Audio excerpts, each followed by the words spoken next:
మనతో చేమకుర్తి శ్రీకాంత్ ఉన్నారు. గత 4 రోజులుగా ఆంధ్రప్రదేశ్లో ఉన్న 700 కోట్ల భూ స్కామ్ జరిగిందంటూ ఒక వివాదం నడుస్తోంది. సో సింగ్ అనే సబ్ రిజిస్ట్రార్ వ్యవహారంలో చేమకుర్తి శ్రీకాంత్ కొంతమంది పెద్దలకు బినామీగా వ్యవహరించారంటూ కొన్ని సంచలనమైన ఒక లేఖ రాసిన నేపథ్యంలో చేమకుర్తి శ్రీకాంత్ చుట్టూ వివాదం అంతా కూడా నడుస్తోంది. ప్రస్తుతం చేమకుర్తి శ్రీకాంత్ నాతో పాటు ఇక్కడే ఉన్నారు.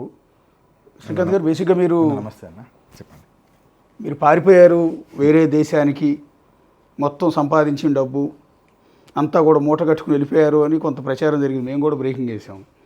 వెళ్ళదలుచుకొని పారిపోయి ఉంటే నేను మీ దగ్గరికి ఎలా వస్తాను చెప్పండి.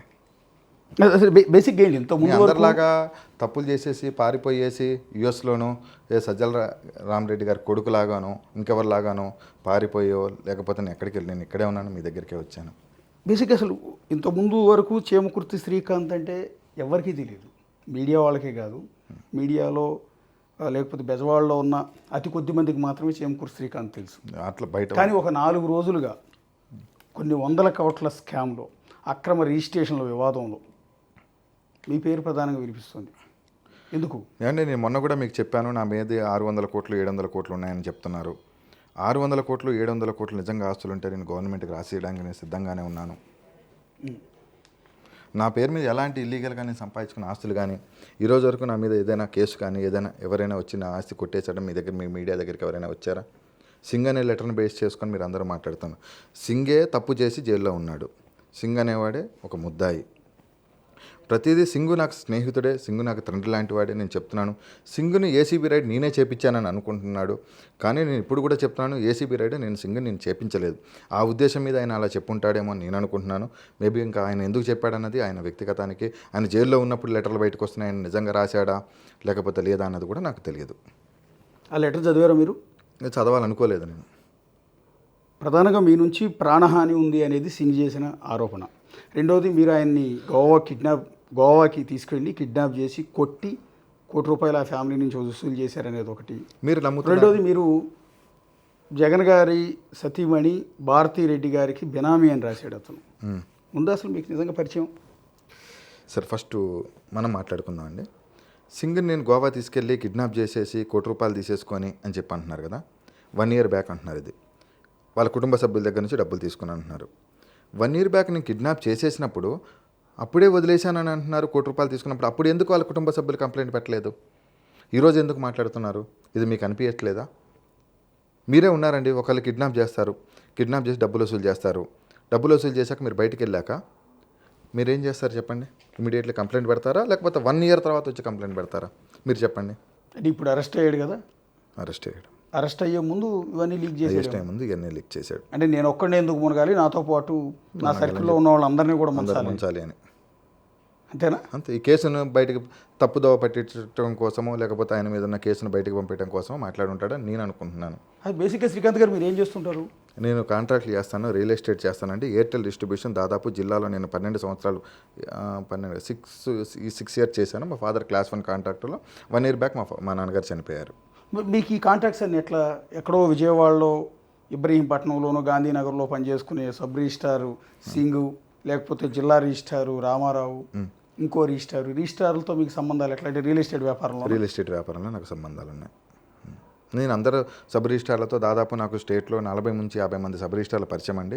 వాళ్ళందరితో నాతో స్నేహంగానే ఉంటారు, మంచిగానే ఉంటాం నేను అందరితో కూడా. ఇప్పుడు రియల్ ఎస్టేట్ అన్నప్పుడు ఖచ్చితంగా సబ్ రిజిస్ట్రార్ దగ్గరికి వెళ్ళాలి అండి, పని చేసుకోవాల్సిన అవసరం ఎవరికైనా ఉంటుంది.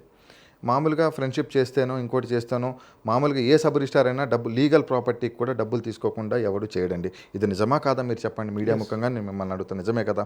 ₹1కో ₹10 కక్కుర్తిపడో లేకపోతే ఏదో చేసుకోనో వాళ్ళతో ఫ్రెండ్షిప్ చేసుకున్నానే తప్ప అంతకుమించి వాళ్ళకి నాకు ఎలాంటి సంబంధం లేదు. సింగ్ ఎప్పుడైనా నన్ను అడిగితే డబ్బులు ఇచ్చేవాడు, నేను సింగ్కి డబ్బులు ఇచ్చాను. నిజంగా నేను ఇల్లీగల్ వ్యాపారం చేసేవాడిని, నిజంగా నేను అయితే నా అకౌంట్ నుంచి సింగ్ అల్లుడికి ఎందుకు ట్రాన్స్ఫర్ చేస్తాను? ఆ వెట్టెక్స్ అపార్ట్మెంట్ ఎక్కడి నుంచి వచ్చింది? అది ఎందుకు ఏసీబీ ఈరోజు ఫ్రీ చేయలేదు? రామారావు గారికి సింగుకు వ్యాపార లావాదేవీలు ఉన్నాయి ఆల్రెడీ, గతంలో నుంచి ఉన్నాయి. నేను పరిచయం కాకముందు లావాదేవీలు ఉన్నాయి. విజయవాడలో మీరు వెళ్ళి ఏ సబ్ రిజిస్ట్రార్ని అడిగినా చెప్తారే రామారావుకి సింగుకి వ్యాపార లావాదేవీలు ఉన్నాయని. వాళ్ళిద్దరి మధ్య చెడినప్పుడు నన్ను మాట్లాడమంటే, నన్ను కలపమంటే నేను పోయి మాట్లాడాను. ఆయన ఏదో నాకు అమౌంట్ ఇవ్వాలి, అది అమౌంట్ ఇప్పిస్తే బాగుంటుంది అన్నప్పుడు నేను సింగ్ కూడా చెప్పాను, అమౌంట్ ఇది ఇచ్చి పడదబ్బు ఎందుకు ఈ పంచాయతీ అని చెప్పాను. ఆ రికార్డింగ్ కూడా మీ దగ్గర ఉంది కదా. ఇంకోటి నిన్న సింగ్ మాట్లాడిన రికార్డింగ్ నాకు ఒకసారి మీరు రీప్లే చేస్తే నేను దానికి కూడా సమాధానం చెప్దాం అనుకుంటున్నాను. ఒకసారి లెటర్ నుంచి వద్దామండి. ప్రస్తుతం సింగ్ అరెస్ట్ అయ్యాడు. ఆయన రాసిన లెటర్ అనేది సెన్సేషన్ కదా. సో ఈ లెటర్లో రాసిన ప్రధానంగా మీ మీద ఉన్న ప్రస్తావన ఒకటి ఏంటంటే, జగన్మోహన్ రెడ్డి బినామీలుగా చెప్పుకోబడిన వైఎస్ సునీల్ రెడ్డి మరియు జగన్మోహన్ రెడ్డి పిఏగా పనిచేస్తున్న కేఎన్ఆర్, చీమకుర్తి శ్రీకాంత్ అనే వ్యక్తిని నా దగ్గరికి పంపి విశాఖపట్నం, విజయవాడ, రాజమండ్రిలో గల కొన్ని 100 కోట్ల భూములను చీమకుర్తి శ్రీకాంత్, అతని రెండవ భార్య అయిన టీవీ నటి వనం దివ్య అలియాస్ రీతూ చౌదరి, అతని కుటుంబ సభ్యుల పేరు మీద రిజిస్టర్ చేయాలని ఒత్తిడి తీసుకొచ్చారు. అతను చెప్పింది కరెక్ట్ అయితే వనం దివ్య పేరు మీద ఉన్నటువంటి ప్రాపర్టీస్ లిస్ట్ మీరు ఒకసారి తెప్పించండి. కొన్ని 100 కోట్లు అన్నారు. వనం దివ్య పేరు మీద వైజాగ్లో 400 గజాలు, ఒక సైట్ ఒక 150 గజాల స్థలం మాత్రమే వనం దివ్య పేరు మీద ఉంది తప్ప వనం దివ్య పేరు మీద ఎలాంటి ఆస్తులు లేవు. మీరు కావాలంటే డేటా తెప్పించుకోండి ఒకసారి. మీరు డేటా తెప్పించుకొని 100 కోట్ల ఆస్తులు వనం దివ్య పేరు మీద ఉన్నాయంటే ఖచ్చితంగా నా తప్ప నేను ఒప్పుకుంటాను. అసలు మీ పేరు మీద ఉందా? నా పేరు మీద కొన్ని ప్రాపర్టీస్ ఉన్నాయండి. మా నాన్నగారి పేరు మీద ఆస్తులు ఉన్నాయి. నేను రియల్ ఎస్టేట్ చేసేవాడిని కాబట్టి ఎక్కడొకటి ప్రాపర్టీ కొనుక్కుంటాను, చేసుకుంటాను. ఏదైనా ఇల్లీగల్ ప్రాపర్టీస్ ఉంటే, ఓనర్స్ మా సైడ్ ఉంటే, ఏదైనా నాకు తెలుసున్న పరిచయాలు ఎవరో ఒకరి దగ్గరికి తీసుకెళ్ళి మాట్లాడి ఏదైనా క్లియర్ చేసుకునే వాళ్ళమే తప్ప నేను ఎవరిని బెదిరించో ఎవరినో చేసుకోరని సంపాదించుకునేది ఎక్కడ కూడా లేదు. ఇప్పుడు సింగ్ నుంచి అంటే సింగ్ జైలుకి వెళ్ళే ముందు రిలీజ్ చేసిన డాక్యుమెంట్స్ ఇవన్నీ.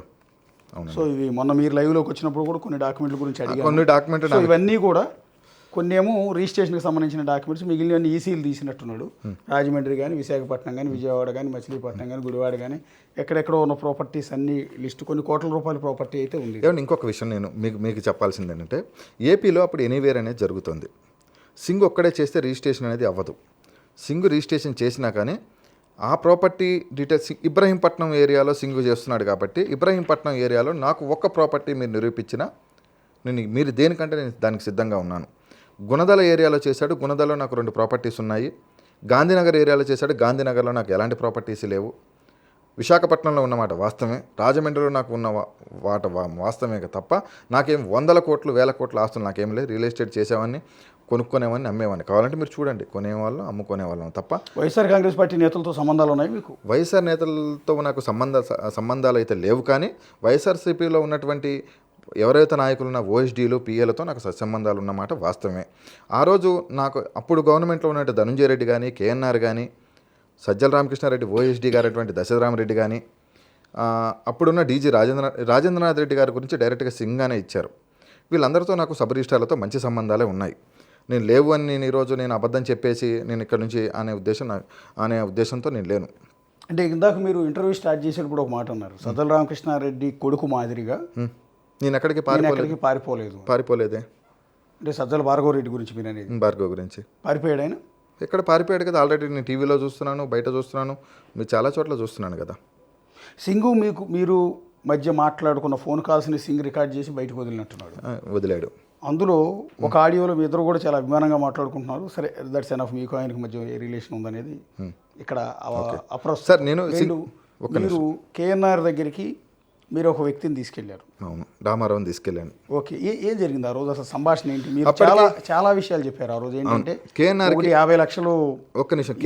కేఎన్ఆర్కి, రామారావుకి, సింగ్కి వీళ్ళిద్దరి మధ్య గొడవ జరుగుతుంటే సింగ్ని రమ్మంటే సింగ్ నేను రాను, మీ ఇద్దరం ఉంటే రామారావు ఉంటే మేము ఖచ్చితంగా గొడవ కొట్టుకునే పరిస్థితి ఏర్పడుతుంది, నువ్వు మాట్లాడు అని చెప్పాడు. నేను మాట్లాడాను. అక్కడ ఏం జరిగిందో నేను అదే చెప్పాను. కానీ ఈరోజు అది ఏం చెప్పానో కూడా నాకు నిజంగా ఎన్నో ఫోన్ కాల్ చేసుకొని మనం మాట్లాడుకొని ఉంటాం. అది సింగ్కు చెప్తేనే వినాలి తప్ప మనం ఎప్పుడో మాట్లాడిందో నాకైతే ఐడియా ఉండదు కదండి.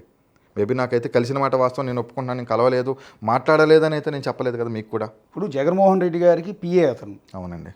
కేఎన్ఆర్ అంటే K Nageswara Reddy. For more videos like this, subscribe Big TV channel.